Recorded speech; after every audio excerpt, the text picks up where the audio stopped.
அருட்பெருஞ்சோதி அருட்பெருஞ்சோதி தனிப்பெரும் கருணை அருட்பெருஞ்சோதி எல்லா உயிர்களும் இன்புற்று வாழ்க, வள்ளல் மலரடி வாழ்க வாழ்க, கொல்லா விரதம் குவளை எல்லாம் ஓங்குக, நல்லோர் நினைத்த நலம் பெறுக, நன்றி நினைத்த எல்லோரும் வாழ்க இசைந்து.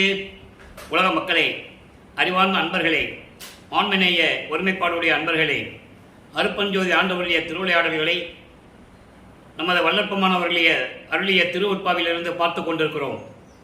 அருட்பெருஞ்சோதி ஆண்டவர் இந்த பிரபஞ்சம் தோன்றிய காலத்திலிருந்தே எத்தனையோ திருவிளையாடல்கள் செய்திருந்தாலும் கூட கலியுகத்தினுடைய கடைசி திருவிளையாடல் 1823ஆம் ஆண்டு தொடங்கி 30/1/1874 இரவு 12 மணி வரையிலும் அவருடைய திருவிளையாடல் தொடர்ந்து நடைபெற்று கொண்டிருக்கிறது. காரணம், ஏற்கனவே இந்த பிரபஞ்சத்தில் உருவான 4 யுகங்களிலுமே கிரேத யுகம், திரேத யுகம், துவார யுகம், கலியுகம், இந்த 4 யுகங்களிலுமே சமயங்களும் மார்க்கங்களும் மதங்களும் உருவாகி அந்த மார்க்கங்களையும் சமயங்களையும் மதங்களையும் உருவாக்கிய தலைவர்கள் எல்லாம் அவர்கள் கருத்துக்கு ஏற்றபடி கர்த்தாக்களை உருவாக்கி அதற்கு ஏற்றபடி ஆலயங்களை அமைத்து வழிபாட்டு முறைகளை அமைத்து மக்களை வழிபட செய்து விட்டார்கள். இந்த யுகங்களுக்கும் ஏற்கனவே உண்டான சமயங்கள் மதங்கள் மார்க்கங்கள் என்பவற்றுக்கெல்லாம் ஒரு ஆயுள் காலம் உண்டு, முடிவு காலம் உண்டு. அதெல்லாம் முடிந்த பிறகு இந்த உலக மக்களுக்கென்று ஒரு ஆன்மீக பாதை வேண்டும், ஒரு ஆன்மீக வழி வேண்டும், ஒரு இறையான மக்களுக்கு இறையான தேவையான மார்க்கங்கள் வேண்டும்.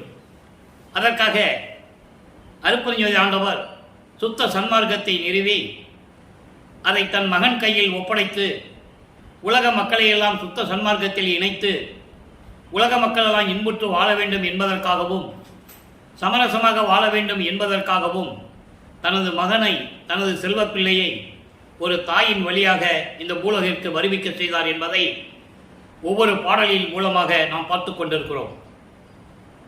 சமயங்களும் மதங்களும் மார்க்கங்களும் சூழ்ந்திருந்த காலகட்டங்களில் நமது பிள்ளை பெருமானவர்கள் வருவிக்க உற்றார். வருவிக்க உற்று 8 ஆண்டுகள் வரையிலும், 1ஆம் ஆண்டிலிருந்து 8 ஆண்டுகள் வரையிலும் இறைவனிடமிருந்து எந்த அருளையும் பெற முடியவில்லை. இறைவனும் தன் மகனுக்கு அருளை கொடுக்கவில்லை.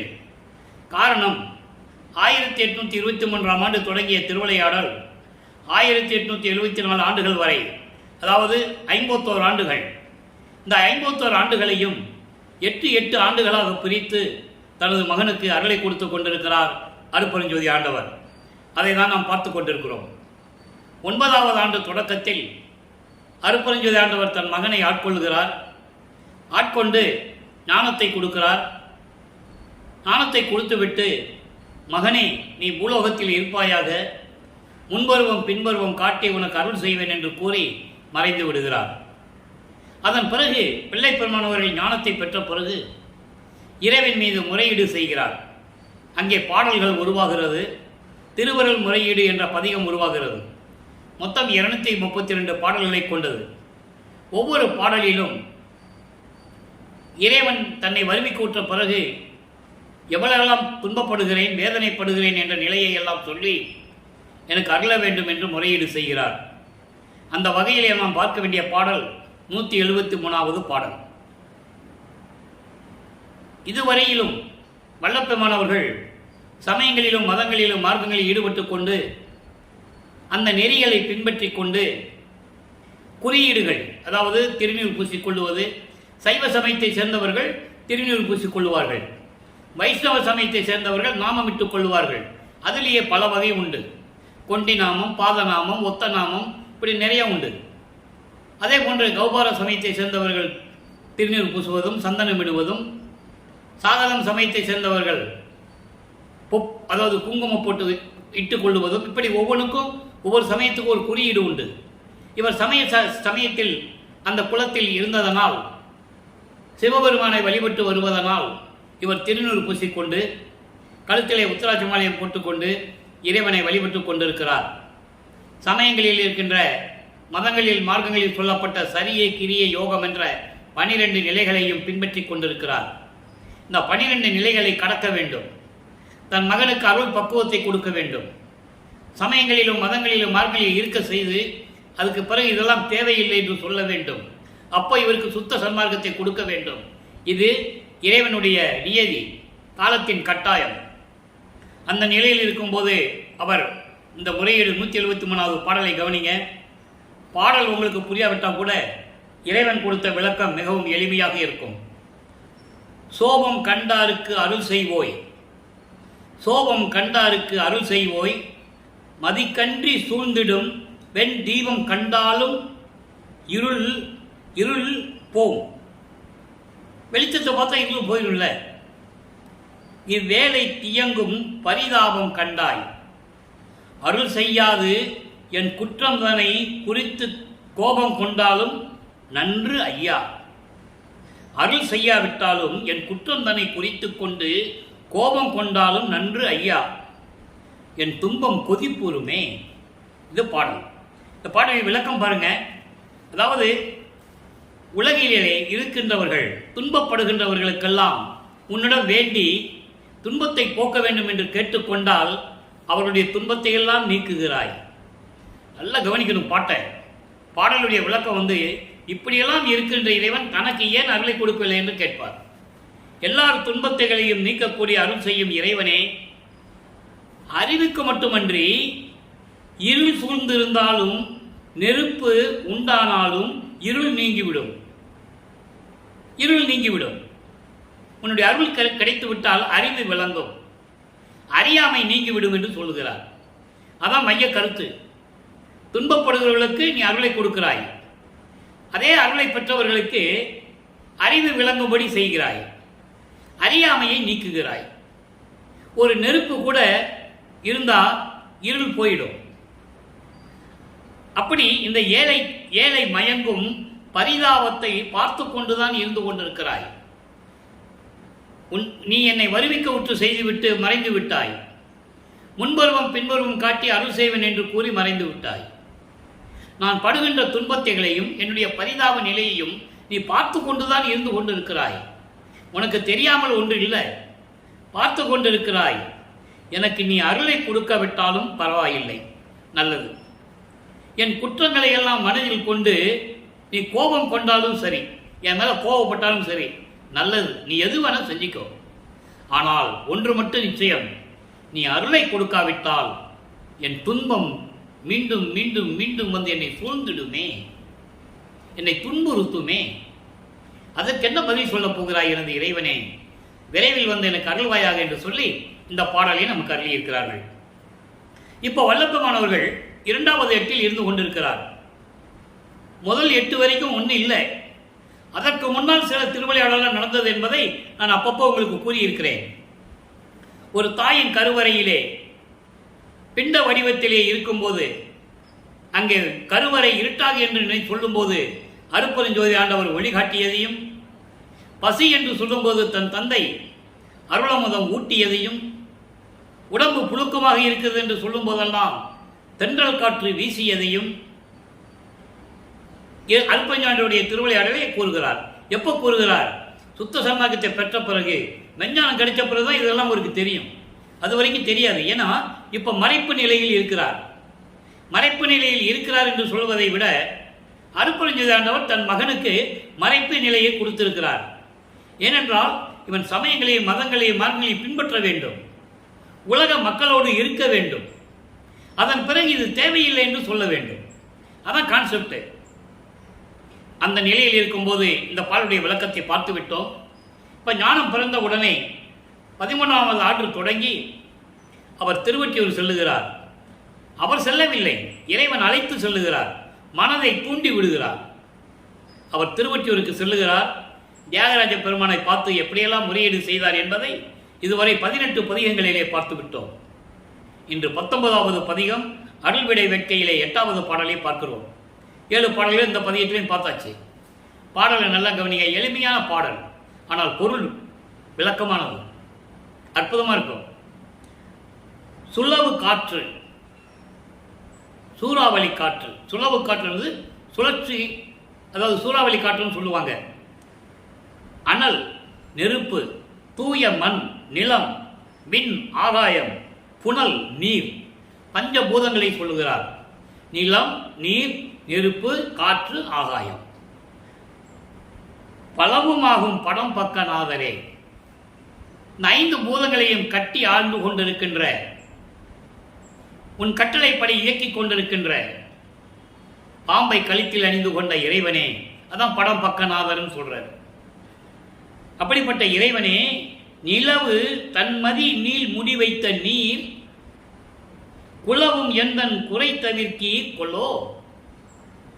முதல் முறையீடில் என்ன பார்த்தோம்? அவர் முறையீடு செய்கிறார்.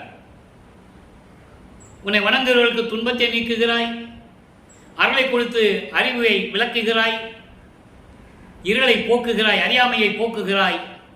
அப்படிப்பட்ட நீ எனக்கு அருளை கொடுக்காட்டாலும் பரவாயில்ல, என் குறைகளை நீ மனசில் வச்சுட்டு கோபம் பண்ணாலும் பரவாயில்ல, அது உன்னுடைய சுதந்திரம்.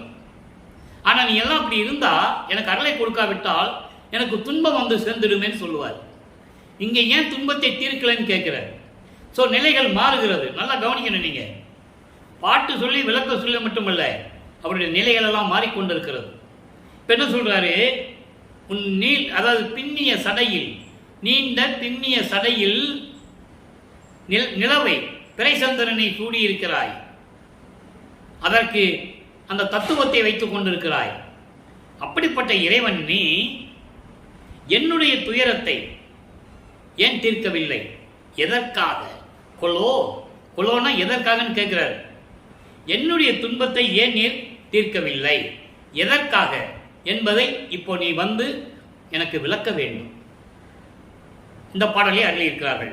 ஆக 16 ஆண்டுகள் வரையிலும் வல்லத்தம்மன் அவர்கள் இந்த பூலோகத்திற்கு வருவிக்க உற்று 16 ஆண்டுகள் வரையிலும் இறைவனிடமிருந்து எந்த அருளையும் பெறவில்லை என்பதை நாம் பாடல்களின் மூலம் தெரிந்து கொண்டோம்.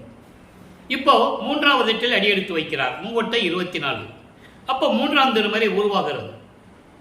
3ஆம் திருமறை மொத்தம் 19 பதியங்களை கொண்டது. இதுவரை 14 பதியங்களுடைய விளக்கங்களை நாம் பார்த்திருக்கிறோம்.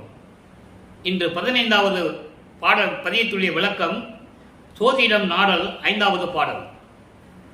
இதற்கு முன்னால் பார்த்த பதியங்களினுடைய ஒரு சுருக்கம். இவர் திருவொற்றியூரிலே தியாகராஜ பெருமான் கோயிலுக்கு முன்னால் தெருவில் நின்றுட்டு இருப்பார். பாடுவார், விண்ணப்பம் வைப்பார், எந்த விதமான பலன் இருக்காது. அப்போ தன்னுடைய மனக்கூமுறலை நாரையையும் கிளிகளையும் தூது அனுப்புவார் இறைவன்கிட்ட. நீ போய் சொல்லு, நான் போய் நின்னா முகத்தை கூட பார்க்க மாட்டேன்றாரு, நீ போய் சொல்லு, என்னுடைய நிலையை பற்றி நீ சொல்லுன்னு சொல்லுவார். எந்த பதிலும் இல்லை. அதன் பிறகு ஒரு குளத்தின் பின்னிடம் போய் ஜோதிடம் கேட்பது போல தனது மனக்குமுறலை கூறியிருப்பார். அதிலையும் எந்த விதமான பிரயோஜனம் இல்லை. அதன் பிறகு காட்சியை, இறைவன் வருகின்ற பவனி காட்சியை கண்ணால கண்டு மகிழ்ந்து இருப்பார். ஆனால் அருள் கிடைக்கல, பாப்பாரும் மறைஞ்சிருவார். இவருக்கு காட்டுவார், மறைஞ்சிருவார். இந்த நிலைதான் தொடர்ந்து கொண்டிருக்கிறது. இப்போ ஜோதிடம் பார்ப்பதற்காக பூநூல் அணிந்த உத்தமரிடம் போய் ஜோதிடம் கேட்கிறார். பாடலை கவனிங்க. அவருடைய மனநிலையை எப்படி உலக மக்களுக்கு தெரிவிக்கிறார். அன்பர்களே, திருவருட்பாவுடைய கான்செப்டே முக்கிய நோக்கம் என்ன? பிரபஞ்சத்தின் உண்மையை சொல்ல வேண்டும், 4 யுகங்களிலுமே நடந்த தவறுகளை சுட்டி காட்ட வேண்டும், பிரம்மன், திருமால், ருத்திரன், மகேசன், சதாசிவனுடைய இந்த பதத்தலையுடைய நிலையை உலக மக்களுக்கு சொல்ல வேண்டும், விண்ணோர் வேந்தனாகிய இந்திரனுடைய நிலையை சொல்ல வேண்டும், எப்படியெல்லாம் ஆட்சி செய்தார்கள் என்று சொல்ல வேண்டும், எப்படியெல்லாம் சமயங்களையும் மதங்களையும் மார்க்கங்களையும் உருவாக்கினார்கள் என்று சொல்ல வேண்டும். அதன் பிறகு இவர் ஏன் வருவிக்க விட்டார் என்ற நிலையையும் உலக மக்களுக்கு சொல்ல வேண்டும். அப்போ இவர் சமயங்களையும் மதங்களையும் மார்க்கங்களை பின்பற்றிட்டு இருக்கும் போது சைவ சமய தலைவனாகிய சிவபெருமானை வணங்கிக் கொண்டிருக்கிறார். சுத்த சன்மார்க்க பெற்ற பிறகு நிலைகள் வேறு. அது அருட்பெருஞ்சோதி ஆண்டவர். அதை நம்ம இப்போ பார்க்க போறோம். இப்போ 3ஆம் பதியத்தில் ஜோதியம் பார்க்க போறாரு. எப்படி போய் ஜோதிடத்தை சொல்றாருன்னு கொஞ்சம் கவனிங்க. தவத்தாம் வணங்கும் தாழ் உடையார், எப்படிப்பட்ட இறைவன் சொல்லி ஜோசியர் போய் சொல்றாரு. தாய் போல் அடியார் தம்மை புறப்பார் அவர்தாம் அறியா பண்புடையார், பனைசூழ் ஒற்றிப்பதி அமர்ந்தார், அவர்தாம் மீண்டு உற்று அணைவாரோ, அன்று நான் போய் அணைவேனோ, உவர்தாம் அகற்றும் ஜோதிடம் பார்த்து உரைப்பீர் புரிநூல் உத்தமரே. இது பாடம். அவர்கிட்ட போய் சொல்றாரு. எப்படி சொல்றாருன்னா, அதாவது தவம் இருக்கின்றவர்களுக்கு இறைவனுடைய திருவடியை வணங்குகின்றவர்களுக்கு, திருவடியை வணங்கி தவம் இருக்கின்றவர்களுக்கு அருளை கொடுப்பவர். தாய் போல உள்ளன்பம் கொண்டவர், அன்பு உள்ளம் கொண்டவர், அடியார்களை பாதுகாப்பவர். ஒரு தாய் போல அன்பு உள்ளத்தோடு தன்னை வணங்குகின்ற அடியார்களை காத்து கொண்டிருப்பவர். அதான் புறப்பார் என்று சொல்கிறார். புறப்பார் என்பது பாதுகாவலர், காத்து கொண்டிருப்பவர். அப்படி காத்து கொண்டிருக்கின்ற இறைவன் பிறப்பு இறப்புகளை நீக்கக்கூடிய இறைவன். அப்படி பண்புடையார், பனைசூழ் ஒற்றில் இருக்கின்றவர். நீர்நிலைகளும் சோலைகளும் பண்ணைகளும் தோப்புகளும் நிறைந்து அழகாக விளங்கி கொண்டிருக்கின்ற திருவொற்றியூரிலே இருக்கின்ற இறைவன். இப்படிப்பட்ட இறைவன் அவர் வந்து என்னை மீண்டும் அணைத்துக் கொள்ளுவாரா? ஏன் மீண்டும் சொல்றாரு? அதுக்கு ஒரு விளக்கம் இருக்கு. மீண்டும் ஏன் சொல்றாருன்னா, 9வது ஆண்டிலே ஆட்கொண்டவர். கருவிலே இருக்கும்போது ஆட்கொண்டது அவர் மெஞ்ஞானம் இருக்கும்போது சொல்லுவார். 9வது ஆண்டிலே ஆட்கொண்டதை இப்ப சொல்றார். 9வது ஆண்டிலே ஆட்கொண்டு விட்டு சென்று விட்டார். அதன் பிறகு எந்த அருளையும் கொடுக்கவில்லை. நான் அவரால் வருவிக்க விட்டு 24 ஆண்டுகள் ஆகிறது. எந்த விதமான அருளையும் கொடுக்கவில்லை. அவர் மீண்டும் வந்து என்னை அணைத்துக் கொள்ளுவாரா? அருளை கொடுப்பாரா? இல்லை நான் போய் அவரிடம் அருளை பெற்றுக் கொள்ளுவேனா? நான் போய் அவரை போய் அணைத்துக் கொள்ளுவேனா? எது இருந்தாலும் பரவாயில்லை, உண்மையை உள்ளபடி எனக்கு ஒரு ஜோதிடம் பார்த்து சொல்லு, ஜோசியம் சொல்லுன்னு சொல்லி ஒரு ஜோசியர்கிட்ட போய் கேட்கிறார். அதனுடைய மைய கருத்து என்னவென்றால், இறைவன் தன்னை வருவிக்க செய்துவிட்டு 24 ஆண்டுகள் வரையிலும் எந்த அருளையும் கொடுக்கவில்லை. எப்படிப்பட்ட இறைவன் சொல்றாரு? திருவொற்றியூரில் இருக்கின்ற இறைவன், அடியார்களை பாதுகாக்கக்கூடிய இறைவன், பிறப்பு இறப்பு என்ற அவத்தைகளை நீக்கக்கூடிய இறைவன், அப்படிலாம் சொல்லிட்டு அவர் எப்போ வந்து எனக்கு அருளை கொடுப்பாருன்னு தெரியல, இல்லை நான் போய் தான் அவரை வந்து அணைத்துக் கொள்ள வேண்டுமா? இந்த நிலையில் நான் இருந்து கொண்டிருக்கிறேன் என்று சொல்லி அவருடைய நிலையை உலக மக்களுக்கு தெரிவிக்கிறார். திருவருட்பாவின் பாடல் மூலமாக. வெளியே யார்கிட்டையும் சொல்ல முடியாது.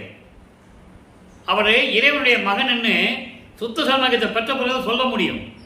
ஏன்னா அது காலத்தின் கட்டாயம். ஏற்கனவே ஏற்பட்ட ஒப்பந்தம், தந்தையும் மகனுக்கும் ஏற்பட்ட ஏற்கனவே ஒப்பந்தம். அந்த பாடலுடைய விளக்கத்தில் நான் ஏற்கனவே சொல்லிட்டேன். ஏன்னா ஆரம்பத்திலே அதை வந்துடும் அந்த பாடல். ஒரு மாது பெற்ற மகன் பொருட்டாக உவந்து முன்னம் ஒரு மாமனாகி வழக்குரைத்தாய், என் வழக்கு உரைத்ததற்கு இரு நிலத்து போல் வேடம் கட்டி இருத்திகளோ. மின்னுலகத்துக்கும் மண்ணுலகத்துக்கும் என்ன வேஷம் மட்டும் தான் நான் போட சொன்னேன். எதுக்காக அப்படின்லாம் சொல்லுவார். ஆக இவர் வேஷம் மட்டும் தான் போடணும், வெளியே சொல்ல முடியாது. அதனாலே பாடல்களிலே அருள் இருக்கிறார்கள் என்பதை நான் பதிவு செய்ய கடமைப்பட்டிருக்கிறேன். வழக்கமானவர்கள் வருவிக்க விட்டு 202 ஆண்டுகள் முடிவடைய போகிறது. யார் சொன்னது அவருடைய உண்மை நிலையை? பொதுப்படையாக பேசினார்கள். உலகியலிலே நடந்ததெல்லாம் சொன்னார்கள். ராமையா பிள்ளைக்கும் சின்னையம்மையாருக்கும், ராமையா பிள்ளை சின்னையம்மையார் வந்து 6வது மனைவி, இவர் 5வது மகனாக பிறந்தார். வருவிக்க விட்டான்னு சொல்வதில் உங்களுக்கு என்ன அவ்வளவு கஷ்டம்? அவரே சொல்றாரு, நான் வருவிக்க விட்டவன் பிறந்த நான் சொல்றாரு. வருவிக்க விட்டேன், அருளை பெற்றேனே, அழகா சொல்றாரு. ஆக இந்த நிலையில் இருக்கும்போது அவருடைய நிலையை யாருமே மக்களிடம் சொல்லவில்லை என்பதுதான் வேதனையான விஷயம். பொதுப்படையாக பேசினார்கள், அவ்வளவுதான். உண்மை நிலையை யாரும் மக்களிடம் எடுத்து கூறவில்லை என்பதுதான் இந்த வள்ளலார் ஊழியனுடைய வேதனையான விஷயம். அதுக்கப்புறம் அவர் ஆண்டவர் ஆடின பிறகு திருவிளையாடலாம் முடிஞ்சு மேட்டுக்குப்பத்தில் சித்தி வளாகத்தில் அருப்பெருஞ்சோதி ஆண்டவர் ஆகிறார். ஏன்னா காலம் முடிஞ்சு போச்சு. இனிமேல் அவர் உருவத்தோடு எங்கேயும் இருக்க முடியாது, அருவமாக தான் இருக்கணும். அதுக்காக அருப்பெருஞ்சாண்டவர் தன் மகனோடு இரண்டாறு கலந்து கொண்டு பிரிந்த சக்தியை தன்னோடு இணைத்துக் கொள்ளுகிறார். அதான் கான்செப்ட். அவர் பிரிந்த சக்தியை மீண்டும் அவரோடு இணைத்துக் கொள்ளுகிறார். அவர் போய் கதவை பூட்டிட்டுலாம் மறைஞ்சிடல. மறைஞ்சிட்டாலும் அப்புறம் எங்கே போனார்? மக்களுக்கு சொல்லணும்ல. மறைஞ்சிட்டாருன்னு சொன்னாங்கல்ல, மறைஞ்ச பிறகு எங்கே போனார்? நான் மறைஞ்ச பிறகு எங்கள் அப்பா வந்து என்னோட கலந்த பிறகு அவர் எங்கே இருக்கிறாருன்னு அவர் சொல்கிறாரு. ஆனால் அதை மக்கள்கிட்ட யாரும் சொல்லலை. அதான் விஷயம். அவரை சித்தி வளாகத்தில் இருந்துக்கிட்டு தான் பிரபஞ்சத்தை இயக்குறேன்னு சொல்கிறார். அவங்க அப்பா கூப்பிடுறாரு, உனக்குன்னு ஒரு உலகம் இருக்கு மகனே வான்னு கூப்பிடுறாரு. எனக்கு அந்த உலகெல்லாம் தேவையில்லை. பிரம்மன், திருமால், ருத்திரன், மகேஸ்வரன், இந்த இந்திரன் இருக்கிற உலகங்கள்லாம் எனக்கு தேவையில்லை. என் மக்கள் என்னை விட்டு கன நிமிஷம் கூட பிரிய மாட்டார்கள். நான் அவர்களை விட்டு பிரிய மாட்டேன். நான் இங்கிருந்து கொண்டே பிரபஞ்சத்தை இயக்குகிறேன் என்று சொல்லுகிறார். உண்மையை மறைத்து விட்டார்கள். பாடலிலே விளக்கம் உண்டு, யாரும் மறுக்க முடியாது. பிரபஞ்சத்தை சித்தி உலகத்தில் இருந்து கொண்டு இயக்கிக் கொண்டிருக்கிறார். அதெல்லாம் சொல்றாரு, உங்கள் வாழ்க்கையிலே உங்கள் தாய், தந்தை, உறவினர்கள், ஆப்தர்களால் செய்யப்பட்ட உதவி எவ்வளவோ அதை விட கோடான கோடி பங்கு கிடைக்கும் நீங்கள் சித்தி வளாகத்திற்கு வந்தால் என இறைவன் அருள் நிரம்பிய இடம்.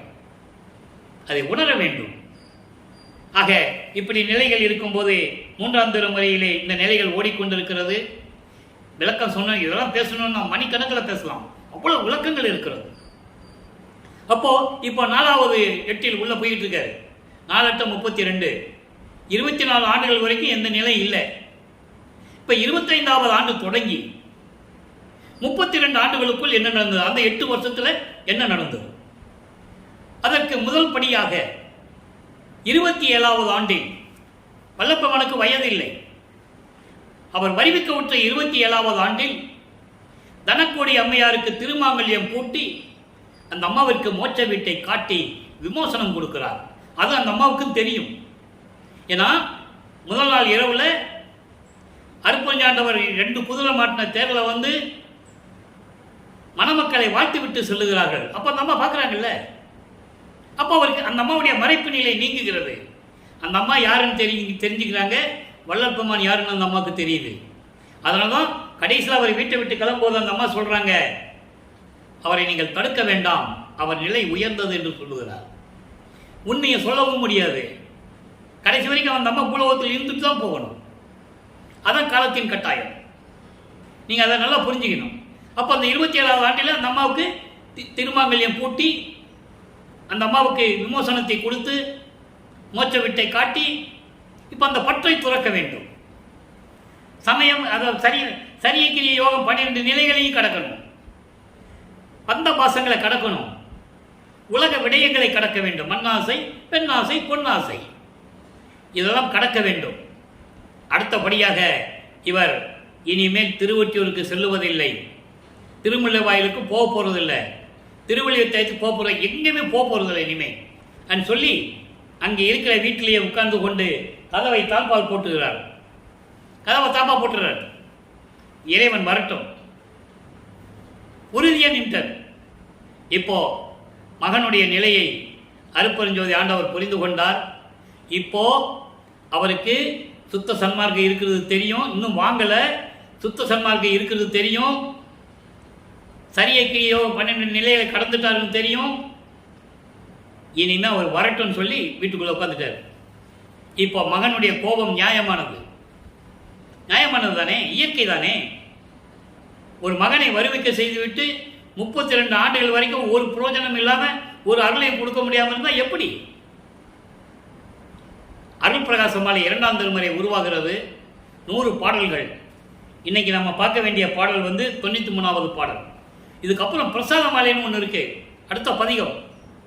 அற்புதமாக இருக்கும். நான் ஏற்கனவே பிரசாத மாலைக்கு விளக்கம் நம்ம யூடியூப்ல கொடுத்துருக்கேன். இறைவனுடைய வளர்ப்பமனுடைய என் தந்தையுடைய தயவினால் 6 திருமுறைகளுக்கும் விளக்கம் பெற்று நான் தமிழ் இலக்கணம் இலக்கியவன் கற்றவன் அல்ல. இறைவனால் அருள் விளக்கம் பெற்று சதுரகிரியிலே 3 வருடம் இருந்து விளக்கம் எழுதி மூட்டை கட்டி வச்சிருக்கேன். அவருடைய அருளால் தான் இந்த விளக்கங்களை சொல்லிட்டு இருக்கேன். பிரசாத மாலை அடுத்த பாலையை நம்ம பார்க்க போறோம். அற்புதமா இருக்கும். ஏன் திருநீர் வேண்டான்னு சொன்னாரு, ஏன் பூச வேண்டான்னு சொன்னார் இறைவன் தன் மகனை? அந்த சூட்சுமமான விளக்கங்கள் அதில் இருக்கு. என்னென்ன அருளெல்லாம் அப்படி பெற்றுக்கொண்டார் எல்லாம் நிறைய இருக்கு, நம்ம பார்க்க போறோம். அது ஒரு பக்கம் இருக்கட்டும். இப்போ அருட்பிரகாச மாலை உருவாகிறது. மகனுடைய கோபத்தை கண்டு மகனை சாந்தப்படுத்த வேண்டும், மகனுக்கு அருளை கொடுக்க வேண்டும். ஆண்டுகள் உருண்டோடிக்கிறது. ஆண்டுகள் ஓடிக்கிட்டு இருக்கு. 32 ஆண்டுகள் முடிஞ்சு போச்சு. 51 வருஷத்துல 32 போச்சு, 19 வருஷம் தான் பாக்கி இருக்கு. அடுத்த ஸ்டெப்புக்கு போகணும்ல. வருகிறார். அவர் வருவதை எப்படி சொல்லுகிறார் என்பதுதான் இந்த பாடல். இறைவன் வந்து பூட்டிய கதவை எப்படி திறக்கிறார், எப்படி மகனை அழைத்து அருளை கொடுக்கிறார், என்பதை பார்க்க போகிறோம். நல்ல கவனிங்க. எப்படிப்பட்ட திருவடிகள் சொல்லுவார் பாருங்க. எழுத்தினோடு பதமாகி மந்திரமாய் புவனம் எல்லாமாய் தத்துவமாய் சொல்லும் கலையாகி வலுத்தும் இவைக்கு உள்ளாகி புறமாகி நடத்தும் வழியாகி நடத்துவிக்கும் மண் இறையுமாகி அழுத்தம் உறும் இங்கு இவையெல்லாம் அல்லாவாய் அப்பால் ஆகிய அதற்கு அப்பாலுமான பதம் வருந்த. எப்படிப்பட்ட திருவடிகள் வருந்த வரலாம்?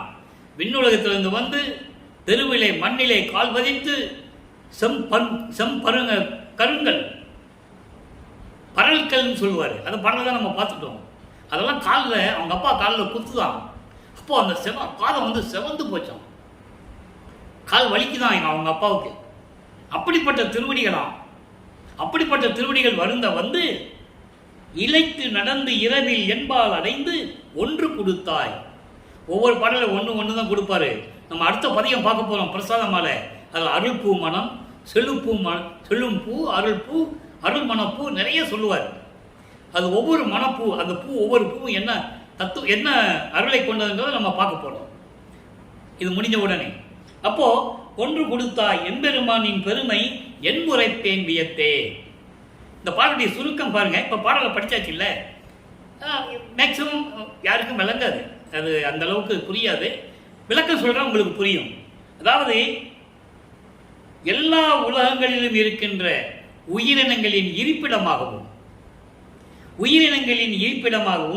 இறை அனுபவமாகவும் எல்லா உலகங்களிலும் இருக்கின்ற உயிர்களின் இருப்பிடமாகவும் அனுபவங்களாகவும் தத்துவங்களாகவும் வேத ஆகமங்களில் சொல்லப்பட்ட விளக்கங்களின் மூலப்பொருளாகவும் வேத ஆகம நூல்களின் மூலப்பொருளாகவும் வேதங்கள் 4 வேதங்கள், ரிக் வேதம், கசுர் வேதம், சாம வேதம், அதர்வன வேதம். ஆகம நூல்கள் 28, சிவநெறி நூல்கள்னு சொல்லுவாங்க. 28 வகையான நூல்கள். அப்படி இதனுடைய விளக்கங்களுக்கு விளக்கமாகவும் அதற்கு அப்பாலுக்கு அப்பாலும் விளங்குகின்ற அப்படிப்பட்ட திருவடிகள் வருந்த கால் வலிக்கும்படி நான் இருக்கும் இடத்தை இரவில் அடைந்து கால் பதித்து கால் வலிக்க நடந்து வந்து அந்த இரவிலே நான் இருக்கும் இடத்தை அடைந்து கதவை திறந்து தாழ்பாலை திறந்து அங்கே வா மகனே என்று அழைத்து ஒன்று கொடுத்தாய். ஒன்று என்பது அருள்கொடை. என்ன அருள்கொடைன்றதை இப்போ நம்ம பின்னால் பார்க்க போகிறோம். கனெக்டிவிட்டியினுடைய விளக்கங்கள். இதில் சொல்லப்பட்ட ஒன்று என்ற அருள்கொடைக்கு எவ்வளவு விளக்கங்கள் இருக்கிறது 6ஆம் திருமுறையில் இப்போ நம்ம பார்க்க போகிறோம். என்னென்ன வாங்கினாரு, எப்படியெல்லாம் இறைவனுடைய திருவிளையாடல் நடந்தது, அதெல்லாம் நம்ம பார்க்க போகிறோம். எம்பெருமானின் பெருமை என் உரைப்பேன் அதிசயமாக இருக்கிறதே வியந்தே என்று சொல்லுகிறார். இப்போ நிலைகள் மாறுகிறது, ஆண்டுகள் உருண்டோடுகிறது. இப்போ இவர் அங்கேயே உலக பற்றை நீக்கி உலகியல் வாழ்க்கையை துறந்து எல்லா ஆசைகளையும் துறந்து சமயங்களிலும் மதங்களிலும் கூறப்பட்ட நெறிகளை கடந்து சரிய கிரிய யோகம் என்ற 12 நிலைகளையும் கடந்து 13வது நிலையாகிய திரையோதச நிலைக்கு போகணும். திரையோதச நிலை 13வது நிலை, அதான் ஞானசரியை. அதை வாங்க போகணும். அது ஞானசரியை பெற வேணும்னா சுத்த சன்மார்க்கத்தை வாங்கணும், அதை வாங்க போகணும். அப்போ தத்துவங்களை கடக்கிறார். அந்த தத்துவங்களை எப்படி பெற்றுக்கொண்டார், அந்தங்களை கடப்பதை எப்படி பெற்றுக்கொண்டார், ஐம்பூதங்களை கடப்பதை எப்படி பெற்றுக்கொண்டார், மரணமில்லா பெருவாழ்வை எப்படி பெற்றுக்கொண்டார், சாகா கல்வியை கற்பதற்கான நிலையை எப்படி கற்றுக்கொண்டார் என்ற நிலையை அடுத்த பதியத்தில் நம்ம பிரசாத மாலையில் பார்க்க போகிறோம். ஒவ்வொரு பாடலையும் ஒவ்வொரு விளக்கம் சொல்லுவார். இப்போ இவர் சுத்த சன்மார்க்கத்தை வாங்க போயிட்டு இருக்கிறாரு. எங்கே? சுத்த சிவஞான வெளிக்கு. அங்கே போய் மகனை எதிர்பார்த்து கொண்டிருக்கிறார். அருப்பெருஞ்சோதி ஆண்டவர் மகனை வரவேற்று அங்கே இருக்கிற சிங்காசனத்திலே அமர வைத்து இருக்கையில் அமைய வைத்து மணிமுடி சூட்டி எல்லாத்தையும் கொடுக்குறார். கொடுத்துட்டு இவ்வுலகத்துக்கு போ மகனே, அப்பப்போ நான் வந்து உன்னை பார்த்துக்கிறேன்னு சொல்லும்போது இவர் அங்கே கருங்குழியிலே என்ற கிராமத்திலே இப்போ உறைந்திருக்கிறார். அங்கே இருப்பிடமாக இருந்து கொண்டிருக்கிறார். அங்கே இருந்து கொண்டு இந்த நிலைகள்லாம் எப்படி நடக்கிறதுன்னு பார்க்க போகிறோம். முடிவு நிலைக்கு வந்திருக்கோம். இப்போ வளர்ப்பு மாணவர்கள் 5வது ஆண்டில் இருக்கிறார். 33வது ஆண்டிலிருந்து 40 ஆண்டுகளுக்குள் என்ன நடந்தது என்பதை தான் இப்போ பார்த்து கொண்டிருக்கிறோம். இந்த அருட்பிரகாச மாலை முடிந்த உடனே 6வது எட்டுக்கு வந்து விடுவார். 6 48, 41வது ஆண்டிலிருந்து 48 ஆண்டுகளுக்குள் என்ன நடந்தது அதை நம்ம பின்னால் பார்க்க போகிறோம். அருட்பிரகாச மாலை விளக்கம் முடிஞ்ச உடனே பிரசாத மாலையிலிருந்து அது தொடங்கும். அந்த நிலைகளை நம்ம பார்க்க போகிறோம். இப்போது இந்த 5வது எட்டுடைய முடிவிலே நாம் இருந்து கொண்டிருக்கிறோம். இந்த நிலையில் இருக்கும்போது 6ஆம் திருமுறை உருவாகிறது. இதுவரை நாம் ஏற்கனவே கிட்டத்தட்ட 84 பதிகங்களை பார்த்துருக்கிறோம். இடையிலே சில பதிகங்கள் இருக்குது, பெண்டிங்களை வச்சுருக்கோம்.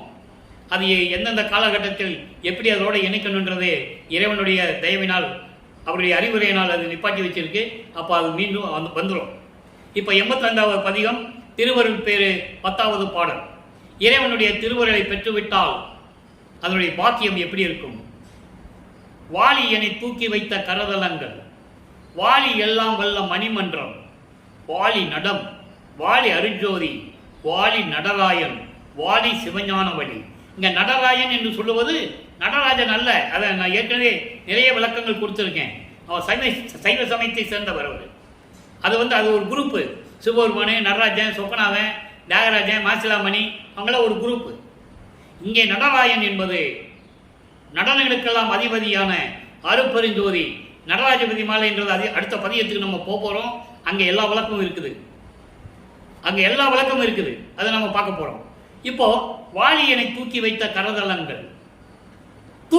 கரதலங்கள், சமயங்களிலும் மதங்களிலும் மார்க்கங்களிலும் நான் ஈடுபட்டு கொண்டிருந்த போது அதையெல்லாம் விட்டுவிடும் மகனே என்று சொல்லி சமரச சுத்த சன்மார்க்கத்தை கொடுத்த பிறகு என்னை அங்கிருந்து தூக்கி எடுத்து அழித்து கொண்ட கரங்கள் அப்படின்னு என்ன சொல்லுவோம். அதெல்லாம் விட்டுட்டு நான் வந்த பிறகு சுத்த சன்மார்க்கத்தை கொடுத்துட்டான்னு சொல்றாரு.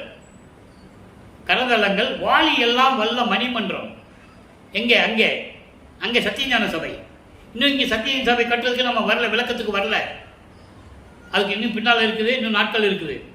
இப்போ சொல்றதெல்லாம் அங்கே திருச்சிற்றம்பலத்தில் இருக்கின்ற சத்தியஞான சபை. அங்கே சத்தியஞான சபை பொற்சபை செச்சபையோடு எப்படி இருக்கிறதோ அதே மாதிரி தான் இங்கே வடிவமைச்சது வளர்ப்பமானவர்கள். இங்கே நமக்கு அருளியது இறைவனால் உருவாக்கப்பட்டது. பிரபஞ்சத்தில் எத்தனையோ ஆலயங்கள், எத்தனையோ எல்லா மதங்களிலும் இருக்கின்றன.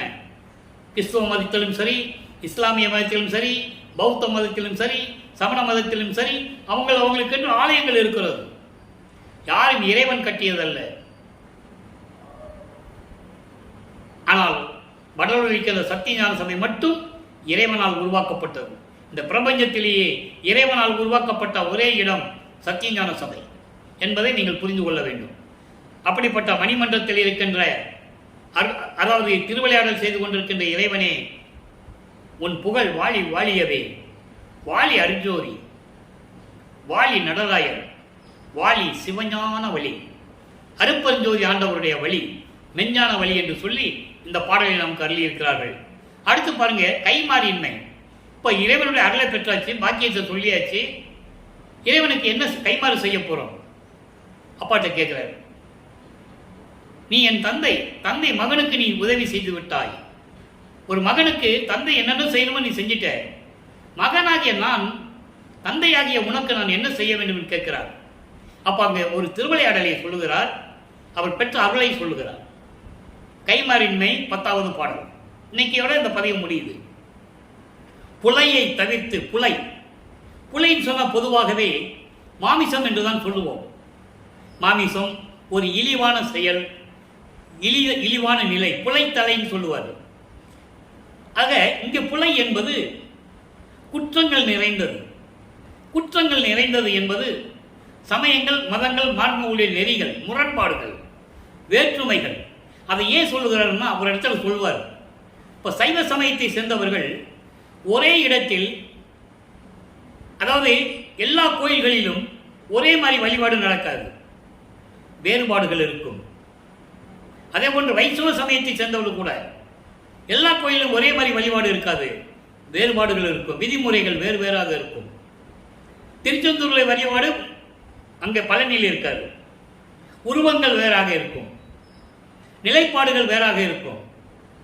இது சமயங்களிலும் மதங்களிலும் மார்க்கங்களிலும் தான் உண்டு. சுத்த சன்மார்க்கத்தில் அது இல்லை. ஒரே ஜோதி வழிபாடு. இங்கே அர்ச்சனை கிடையாது, ஆராதனை கிடையாது, அபிஷேகம் கிடையாது, பூச நட்சத்திரம், அந்த நட்சத்திரம், இந்த நட்சத்திரம் அர்ச்சனை பண்ணுறது கிடையாது. நீங்கள் வர வேண்டியது ஜோதி எரிஞ்சிட்டு இருக்கும், இறைவன்கிட்ட அருப்பெருஞ்சோதி அருப்பெருஞ்சோதி தனிப்பெருங்கண்ணை அருப்பெருஞ்சோதி மகாமந்திரத்தை சொல்ல வேண்டியது, உங்களுடைய குறையை அவர்கிட்ட சொல்ல வேண்டியது. அப்போ நீங்கள் என்ன பண்ணியிருக்கணும்? புலையை தவித்திருக்கணும். அதுக்கு தான் இந்த வரியை சொல்கிறேன், புலை என்ற வார்த்தையை. புலையை தவித்திருக்கணும். மாமிசம் உண்பதை, ஒரு உயிரை கொன்று அந்த உடம்பை, அந்த நாறுகின்ற பிணத்தை, துர்நாற்றம் கொண்ட அந்த பிணத்தை உணவாக எடுத்துக்கொள்ளக்கூடாது. உயிர்களை கொல்லக்கூடாது. எல்லா உயிரையும் தன் உயிர் போல நினைத்துக் கொள்ள வேண்டும். அது ஒழுக்கத்தில் சொல்றாரு, இந்திரிய ஒழுக்கம், கர்ண ஒழுக்கம், ஜீவ ஒழுக்கம், ஆன்ம ஒழுக்கம். ஆக அதுக்குள்ள விளப்பான நிறைய விளக்கங்கள் இருக்கு. அதை நம்ம தனியாக ஒரு பதிவு போடுவோம். இப்போ இந்த புலையை தவிர்த்து என்பது சமயங்களையும் மதங்களையும் மார்க்கங்களையும் பின்பற்றி கொண்டிருக்கின்ற நெறிகளை நீக்கி என் குற்றமெல்லாம் மன்னித்து ஞான பூரணமான நிலையை தெரிவித்து மெஞ்ஞானத்தை தெரிவித்து, இப்போதான் ஒரு மெஞ்ஞானம் சொல்லுவார். அதுக்கு முன்னால் ஞானம் தான் இருந்தது அவருக்கு. மெஞ்ஞானம் என்றால் முக்காலத்தையும் உணரக்கூடிய அந்த நிலை, கடவுள் நிலை. அப்படி மெஞ்ஞானத்தை தெரிவித்து சன்மார்க்க நீதி பொதுவில், சன்மார்க்க நெறியில் நிறுத்தமிடும், திருவிளையாடல் செய்து கொண்டு அருளாட்சி செய்து கொண்டு நடனமாடிக்கொண்டிருக்கின்ற திருவடியை காட்டி, மலையை காட்டின்னு சொல்லுவார். மலை என்பது திருவடி. திருவடியை காட்டி அதன் அடியில் இருக்கும்படி என்னை இருக்க செய்து சாதாரண கலையை கொடுத்தாயே. அற்புதமா இருக்கும் அந்த பாடல்கள் எல்லாம். நாராயணனும் நாகாதிபனும் நாராயணனும் நான்முகனும் நறுமுறும் என்னவே, ஞான அமுதம் அளித்தாய் ஆண்டு உண்டு துண்ணவே, சாகா கலையை பயிற்று தந்த தயவை சாற்றற்கரிது. மெய்யர் வியப்பில் சொல்லுவார். அது விளக்கத்தில் நம்ம பார்த்துருப்போம். அப்படிப்பட்ட சாகா கலையை எனக்கு கொடுத்தாய், உனக்கு நான் என்ன கைமாறு செய்ய போகிறேன். ஆக இறைவனுடைய திருவிளையாடலையும் சொல்லுகிறார். அதே நேரத்தில் இறைவனது பெற்ற அருளையும் கூறுகிறார். அடுத்து உற்றது உரைத்தல், 90வது பதிகம் உற்றது உரைத்தல் 10வது பாடல். இது வரைக்கும் அந்த 9 பாடல்கள் விளக்க பார்த்துருக்கோம். இன்னைக்கு 10வது பாடல். உற்றது உரைத்தல், இறைவனிலிருந்து பெற்றதை உலக மக்களுக்கு சொல்லுவது.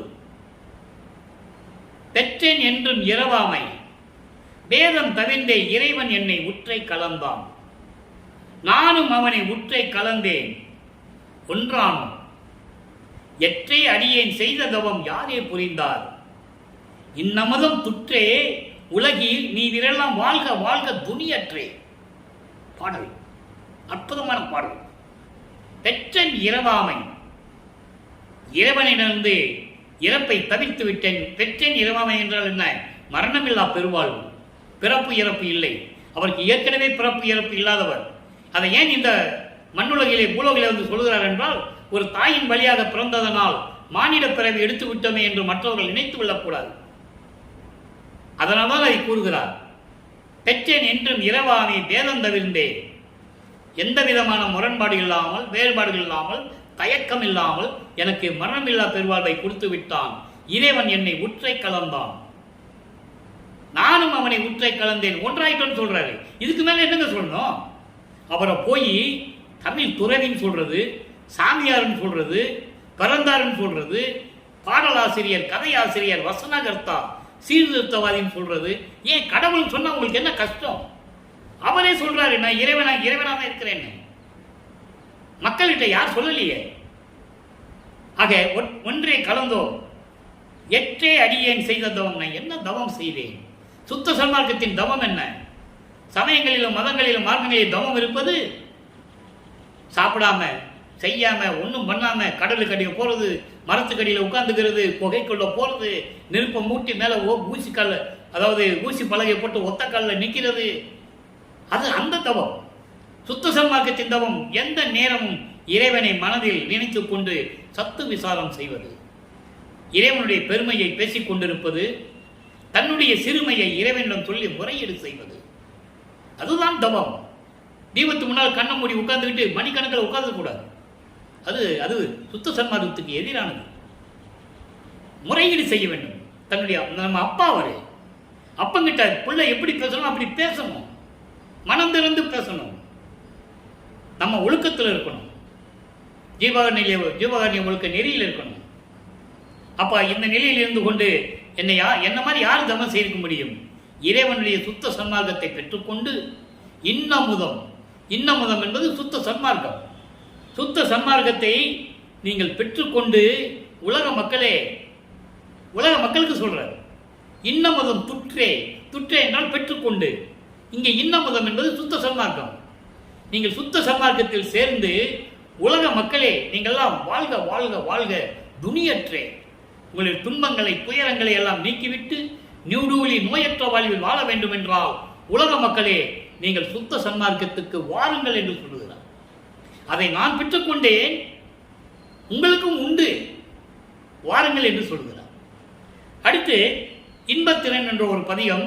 இன்னைக்கு 3வது பாடல், இன்னைக்கு 5வது பாடல். இது வரைக்கும் 4 பாடலை பார்த்துருக்கோம். நல்லா பாருங்க, நேரம் போயிட்டு இருக்கு, விளக்கங்கள் நிறைய இருக்கு. நண்புடையாய் என்னுடைய நாயகனே, எனது நல் உறவே, சிற்றவையில் நடம்புரியும் தலைவா, என்புடையா மறைமுடிக்கும் எட்டானின் புகழை யார் அறிவேன் பாடுகை என்று எனக்கு ஏவல் இட்டாய். பண்புடையா நின் மெய்யன்பர் பாடிய பேரன்பில் பழுத்த பழம் பாட்டு. பழுத்த பழம் பாட்டு என்பது அனுபவ பாட்டு. அவருடைய அன்பினால் உருவாக்கப்பட்ட அனுபவம் இருக்கிறதே, அந்த அனுபவத்தில் பாடுகின்ற பாட்டு. ஒரு பாட்டும் அறியேனே, தன்புடை நல்மொழி திரளும் சுவை பொருளும் அவைக்கும் தக்க இயல் இலக்கியமும் தந்து அருள்வாய் எனக்கே. அதாவது எனது நண்பனே, என்னுடைய நாயகனே, எனது நல் உறவே, சிற்றவையில் திருவிளையாடல் செய்து கொண்டிருக்கின்ற என் தலைவா, சுத்த சன்மார்க்கத்தின் தலைவனே, உண்மையான 4 வேதங்களுக்கும் எட்டாத நிலையில் இருக்கின்ற இறைவா, நின் புகழை நான் என்னவென்று சொல்லுவது? பாடுகை என்று சொல்லி நீ எனக்கு அருளை கொடுத்தாய், நான் பாடினேன். ஆனால் பண்புடைய உன் மெய்யன்பர், இங்கே உன்னுடைய பன்னெடுவே மெய்யன்பர் என்பது சுத்த சன்மார்க்கத்தை சேர்ந்த சாதுக்கள், சாதகம் செய்கின்றவர்கள், இறைவனையே நம்பிக்கொண்டிருக்கின்ற ஊழியர்கள், என்னை போன்ற இறைவன் ஊழியர்கள். இவர்கள் பாடுகின்ற பாட்டில் அனுபவத்திலே இருக்கின்ற ஒரு வரி கூட எனக்கு தெரியாதே. ஆகையினால் நீ எனக்கு பாடுகின்ற பாடலினுடைய திறமையையும் அதனுடைய விளக்கத்தையும் கொடுத்து அந்த பாடலுக்கு ஏற்ற இலக்கணத்தையும் இலக்கியத்தையும் நீ எனக்கு கொடுக்க வேண்டும் என்று சொல்லி இந்த பாடலை அருளியிருக்கிறார்கள். அடுத்து பாருங்க, அறிவுலா அருள் வடிவப்பேறு 4வது பாடல், 94வது பதியம். அன்பர்களே, ஒவ்வொரு பதியத்துக்கும் அப்படியே ஒரு தொடர்பு உண்டு. இதில் என்ன சொல்றார் பாருங்க, அழிவுலா அருள் வடிவப்பேறு, அழியாத வடிவத்தை எனக்கு கொடுக்க வேண்டும், நான் பெற்று விட்டேன். அதனுடைய வாக்கியம் எப்படி இருக்குன்னு சொல்ற, இறைவனுடைய திருவிளையாடல் சொல்ற. ஓங்குகின்ற திருச்சிற்றம்பலத்து அருள்நடம் புரிகின்ற பெருவாழ்வே, அங்கே சுத்த சிவஞான வெளியிலே, அங்க திருச்சிற்றம்பலத்திலே சிற்றவையிலே திருவிளையாடல் செய்து கொண்டு அருள்நடனம் செய்து கொண்டிருக்கின்ற எனது இறைவனே, தேன் கலந்த தெல்ல அமுதே, பேய் பெரும் செல்வமே, அரிய அருள் செல்வமே, சிவமே. சிவன் வேறு சிவம் வேறு. சிவன் சிவபெருமான், சைவ சமயத்தின் தலைவன். சிவம் அருப்பெருஞ்சோதி, சாதி மதமும் சமயமும் காணா ஆதி அனாதையாம் அருப்பெருஞ்சோதி. சாதி மதமும் சமயமும் பொய்யென ஆதியில் உணர்த்தி அருப்பெருஞ்சோதி. சாதி மதமும் பொய்யே, அவற்றின் புகுதாதீர். முதல்ல 2 சொன்னது அருப்பெருஞ்சோதி அகவல். இது ஞானசரியில் வரும். ஞானசரி விளக்கம் தரும்போது உங்களுக்கு எல்லா விளக்கமும் வந்துடும். அது எப்போ வரும்? அங்கே வடலூருக்கு வந்த பிறகு அந்த விளக்கங்கள்லாம் உங்களுக்கு வரும். இன்னும் நாட்கள் இருக்கிறது, அதில் சொல்லுவார். எல்லாம் பொய், சிவம் ஒன்றே பொருள், அருப்பெருஞ்சோதி ஒருவன் தான் கடவுள். தெளிவா சொல்லுவார். அதான் சொல்றாரு, சிவமே நின் பாங்கனேன் மொழி விண்ணப்பம். பாங்கனேன் என்ன அர்த்தம்? மகன். ஒரு பாங்கு உடையவனே என்று சொல்லுவார். அதாவது சிவபெருமானை சொல்லும் போது 4 திருமுறையிலையும் ஒரு பக்கம் உமையாடை கொண்டவனே பாங்கா என்று சொல்லுவார். இங்க பாங்கனேன் சொல்றார், உனது மகன் நான். எவ்வளவு அற்புதமா சொல்றார் பாருங்க. அப்படிப்பட்ட வல்லற்பமானை சொல்லவே இல்லையே. அருப்புஞாண்டர் மகன் யார் சொன்னது? உன் பாங்கன் நான், உன் பக்கத்தில் இருக்கின்ற மகன் நான். என்னுடைய விண்ணப்பத்தை கேட்டு செவியில் கேட்டு எனக்கு எல்லாமே அருளை கொடுத்தாய். எப்படி? அலங்கும் இவ்வுடல் அழியக்கூடிய, உன்னாலே இந்த மண்ணுக்கு வருவிக்கப்பட்டு எடுக்கப்பட்ட அந்த மனித உடம்பு என்று நினைத்துக் கொண்டிருக்கிறார்கள். மானிட பிறவி என்று என்னை நினைத்துக் கொண்டிருக்கிறார்கள். அப்படி மானிட பிறவி அழியக்கூடிய இந்த உடம்பை அழியா உடம்பாக்கி அழிவுறா அருள் வடிவமாகவே எனக்கு நீ கொடுத்து விட்டாய். ஆக இறைவனுடைய திருவிளையாடல் சொல்றாரு, அழிவில்லாத உடம்பை பற்றன்னு சொல்லிட்டாரு. ஊழிது ஒரு ஊழி உலகினும் எனக்கு அழியா உடம்பை அளித்தனன், ஊழிதோர் ஊழி உயிரழைத்த ஓங்கினன், ஊழிதோர் ஊழி உளவினும் புலப்புற, அதாவது ஊழிதோர் ஊழி உளவினும் அழியா உடம்பை அளித்தனன் என்று சொல்வார் ஒரு பாடல. இப்படியெல்லாம் நிறைய விளக்கங்கள் இருக்குது. ஆக அடுத்து பாருங்க, பேரருள் வியத்தல். இறைவனிட்ட அருளை, அந்த உண்மையை உலக மக்களுக்கு சொல்லுவது. 4வது பாடல் 95வது பதிகம் என்ன சொல்றாரு பாருங்க. எப்படி வந்த அருளை கொடுத்து எப்படி திருவிளையாடல் செஞ்சாரு மகன்கிட்ட சொல்லணும்ல. சொல்றார், மனக்கேதம் மாற்றி மனத்தில் இருக்கின்ற துன்பங்களை, கவலைகளை, அச்சங்களை, அத கேதம் எல்லாம் ஒட்டுமொத்தமாக சொல்றது. துன்பம், துயரம், பயம், அச்சம், கவலை எல்லாமே அதில் உண்டு. இதெல்லாம் மாற்றி வெம் மாயையை நீக்கி 5 மலங்களிலான ஆணவம், கண்மம், மாயை, மாமாயை, துரோதை, அப்படி வெம்மாயையை நீக்கி மலிந்த வினைதனக்கே விடை கொடுத்து, எல்லா வினைகளையும் நீக்கி ஆணவம் தீர்த்து அருள் தன்னமுதம் எனக்கே மிகவும் அளித்து. இது என்ன அமுதம்? மதிமண்டலத்து அமுதம். 5 மலங்களை நீக்கி மனசில் இருக்கின்ற அத்தனையை நீக்கி எனக்கு மதிமண்டல அமுதத்தையும் கொடுத்து வினைகளுக்கு விடை கொடுத்து. என்ன வினைகள்? 3 வினைகள்: சஞ்சீதம், பிராரத்தம், அகாமியம். ஒவ்வொரு யுகத்திலேயும் எப்படியெல்லாம் வினைகள் சூழ்ந்து கொண்டிருந்தன, என்னை சூழ்ந்து கொண்டிருந்தன, அவற்றையெல்லாம் நீக்கிவிட்டாய் என்று சொல்லுகிறார். ஆக அப்படியெல்லாம் கொடுத்து முழுவதுமாக நீக்கி அருள் ஜோதியும் ஈந்து அருப்பெருஞ்சோதியும் கொடுத்து அழியா இனக்கேண்மையும் கொடுத்து. இனக்கேண்மை என்பது நம்ம இனம் என்ன இனம்? சமரச சுத்த சன்மார்க்கம். அதான் சொல்றாரு, இனம் என்று சொல்லுகிறார். இனம் என்ன? ஜாதி கிடையாது, கூட்டம் கிடையாது. இனம் என்பது இங்கே சமரச சுத்த சன்மார்க்கத்தையும் கொடுத்து என் உள் கலந்தான் மன்றில் என் அப்பனே. இந்த மன்றில் சத்தியஞான அங்க சபையில இருக்கின்ற இறைவன் என் உள்ளத்தில் கலந்தான் என்று சொல்லுகிறார். அடுத்து பாருங்க, பொன் வடிவப்பேறு. அடுத்த பதிகம் 96வது பொன் வடிவப்பேறு 3வது பாடல். நல்லா கவனிங்க, அற்புதமா இருக்கும். பொன் வடிவப்பேறு எப்படி கிடைச்சது அவருக்கு? இடர் தொலைந்த ஞான்றே இணைவும் தொலைந்தது, சுடர் கலந்த ஞான்றே சுகமும் முடுகி உற்றது, இன்னே கழித்திடுமிய நெஞ்சே அம்பலவன் பொன்னே பதத்தை புகழ். விளக்கம் என்னன்னா, அதாவது சமயங்களையும் மதங்களையும் மார்களை விட்ட அன்னைக்கே, எப்போ? 32வது ஆண்டில் வருவிக்க உற்று 32வது ஆண்டில் சமயங்களையும் மதங்களையும் மார்களின் நெறிகளை விட்டுவிட்டு அதன் சங்கற்ப விகற்பங்கள், அதான் அந்த குறியீடுகள், திருநீறுவது, உத்தாட்சமாலை போட்டுகிறது, இதெல்லாம் விட்டு அன்னைக்கே எனக்கு எல்லாமே விட்டு போச்சு, எல்லாமே என்னை விட்டு ஓடி போச்சு நன்றேன்னு சொல்றாரு. அன்னைக்கே அதை விட்ட உடனேயே எல்லாம் விட்டு போச்சு. இதை ஏன் சொல்றாருன்னா, உலக மக்களே, இதுவரைக்கும் நீங்க சமயங்களிலும் மதங்களிலும் மார்க்கங்களில் இருந்தாலும் கூட இன்னைக்கு விட்டுருங்க, உடனே இறைவனுடைய அருள் உங்களுக்கு கிடைக்கும்னு சொல்றாரு. அதான் இந்த கான்செப்ட். அப்புறம் இணைவும் தொலைந்தது. இணைவன்னா வருத்தங்கள், கலக்கம், பயம் எல்லாம் போயிடுச்சு. சுடர் கலந்த ஞான்றே சுகமும் முடுகி விட்டது. அருப்பெருஞ்சோதி எனக்கு கிடைச்ச உடனே எல்லா பேரின்பும் எனக்கு கிடைச்சிருச்சு. இன்னே கழித்திருந்த என் நெஞ்சே, என் மனமே, இப்பொழுதே மகிழ்வோடு அம்பலனின் பொன்னான திருவடிகளை பற்றி போற்றி புகழ் பாடு உள்ளத்திடம் சொல்லுகிறார். இப்போ இந்த நிலைகள் மாறின பிறகு அடுத்த பதிகத்தில் பாருங்க, அற்புதமான ஒரு பதிகம், தனித்திரு அலங்கள். ஏன் இது தனித்திரு அலங்கள்னு ஒரு பதிகம் போட்டாருன்னா, கடைசியில் எல்லாத்தையும் சொல்லி முடித்த பிறகு சில திருவிளையாடல்கள்லாம் சொல்ல வேண்டியிருந்தது. அதனால் தனித்திரு அலங்கள். அலங்கள் என்பது பாடல். தனித்திரு அலங்கள் இறைவனுடைய ஒப்பற்ற அந்த திருவிளையாடலை பற்றி கூறுகின்ற பாடல்கள். அதான் தனித்திரு அலங்கள். இன்னைக்கு நிறைய தனித்திரு அலங்களை விளக்கம் சொல்லியிருக்கேன். இன்னைக்கு பதிவுக்கு ஏற்றபடி ஒரு பாடல், 92வது பதிகம், 92வது பாடல். வினை தடை தீர்த்து. என்னை ஆண்ட மெய்யன்.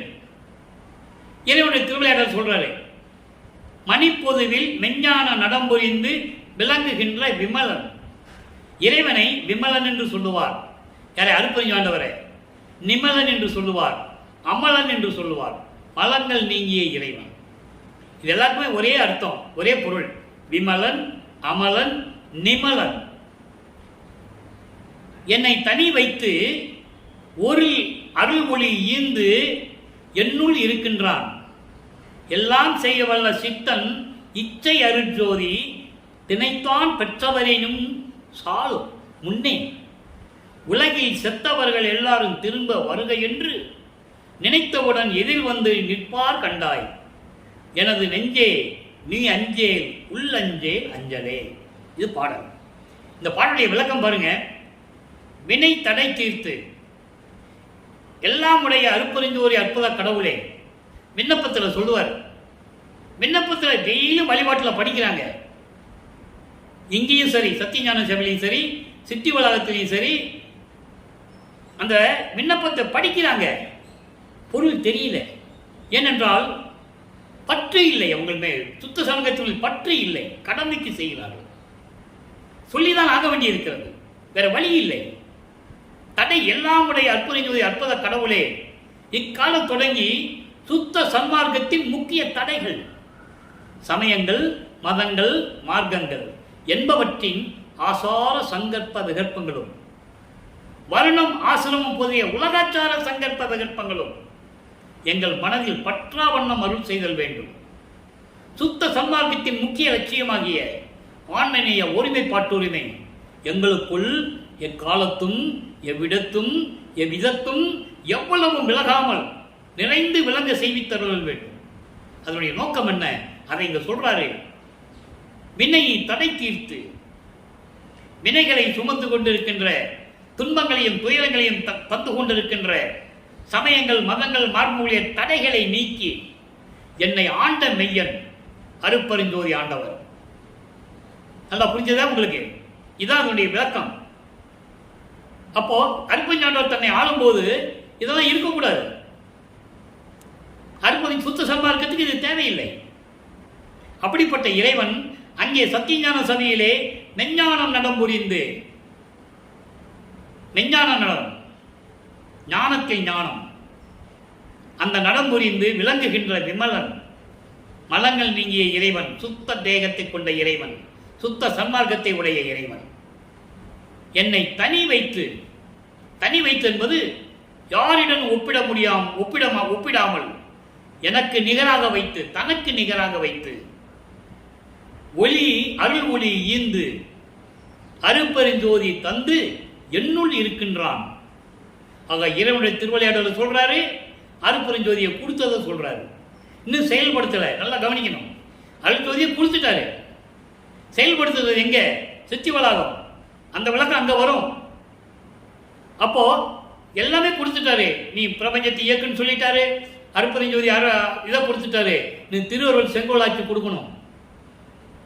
அதை அங்கே சித்தி உலகத்தில் வச்சுதான் அதை செய்வார். அப்போ என்னுள் இருக்கின்றான்னு சொல்லிட்டாரு. எல்லாம் செய்யவல்ல சித்தன் அவருடைய விருப்பமான அருட்பெருஞ்சோதியை சிறிதளவு கூட பெற்றவர்கள் இந்த உலகத்தில் யாருமே இல்லை. யாருமே இல்லை. அறிவு மட்டும் பெற்றுக் கொண்டார்கள். சிறிதளவு பெற்றுக்கொண்டு இந்த வையகத்துக்கும் வானகத்துக்கும் மனம் போனபடி திரிந்தார்கள்.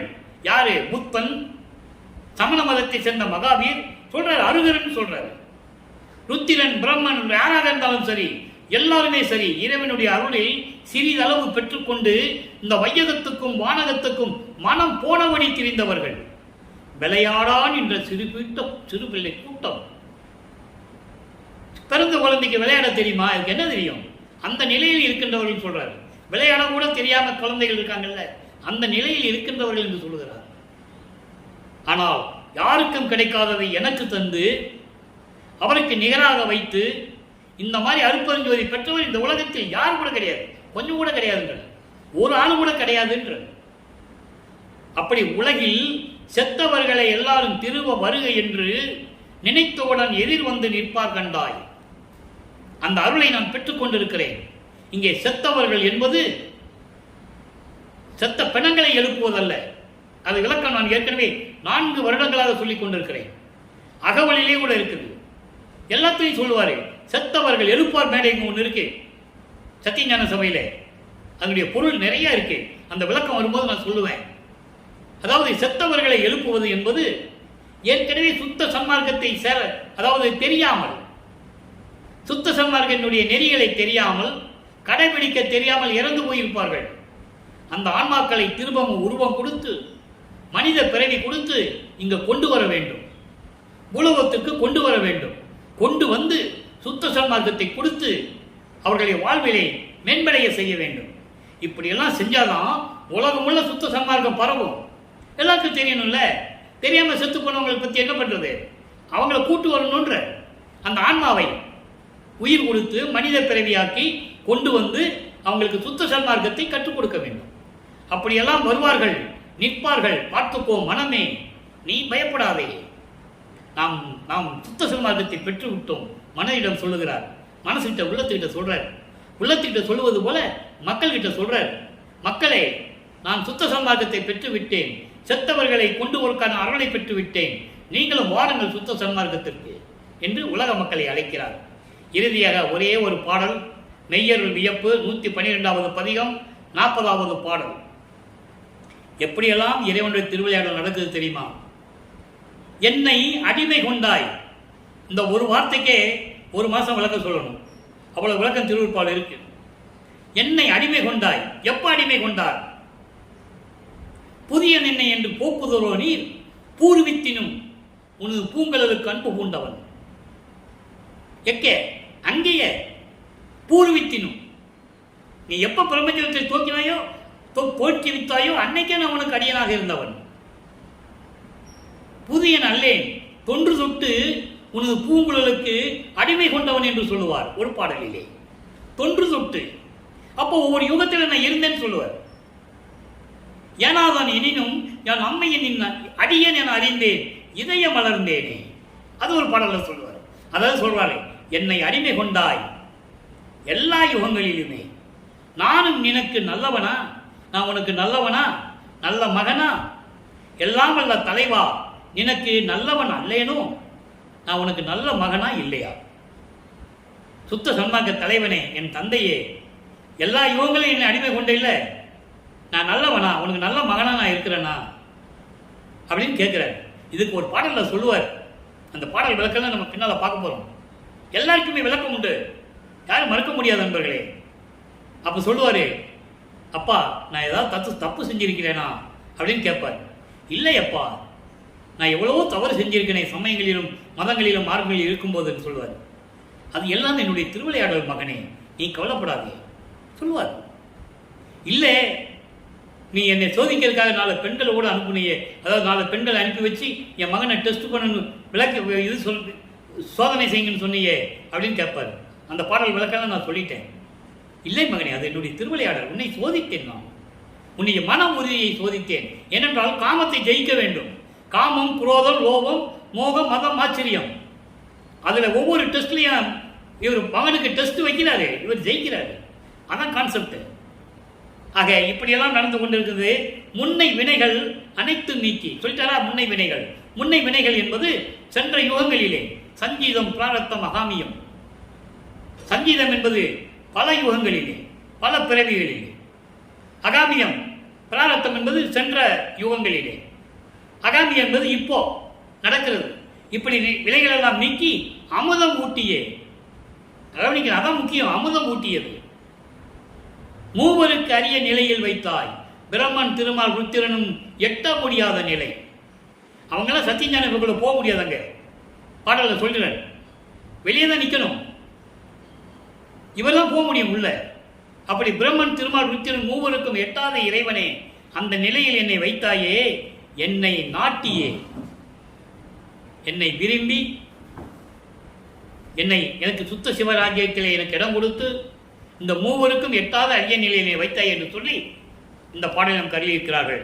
அன்பர்களே, இன்றைய விளக்கம் திருவிளையாடல் விளக்கத்தை நாம் நிறைவு செய்கிறோம். மறுபடியும் நாளையும் தொடரும். கண்டு மகிழ்ந்து இறைவனுடைய அருளை பெற்றுக் கொள்ளுங்கள்.